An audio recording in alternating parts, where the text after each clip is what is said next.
আজ করলাম কুঁদরির তরকারি। দেখো কুঁদরিগুলোকে এরম করে কেটে নিয়েছি, আলুগুলো কুঁদরির মতোই কেটেছি। এবার তেলের মধ্যে নুন আর হলুদ দিয়ে কুঁদরিগুলো একটু ভেজে নেব।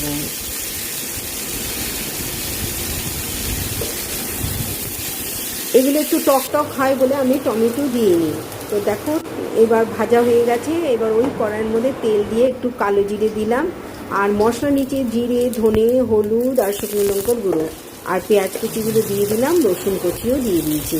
পেঁয়াজটা দিয়ে ভাজা হয়ে যাবে, মশলাগুলো পেস্ট করে ওই পেঁয়াজের মধ্যে দিয়ে ভালো করে কষিয়ে নিয়ে এবার ভাজা কুঁদরি আর আলুগুলো এর মধ্যে দিয়ে ভালো করে আমি কষাবো।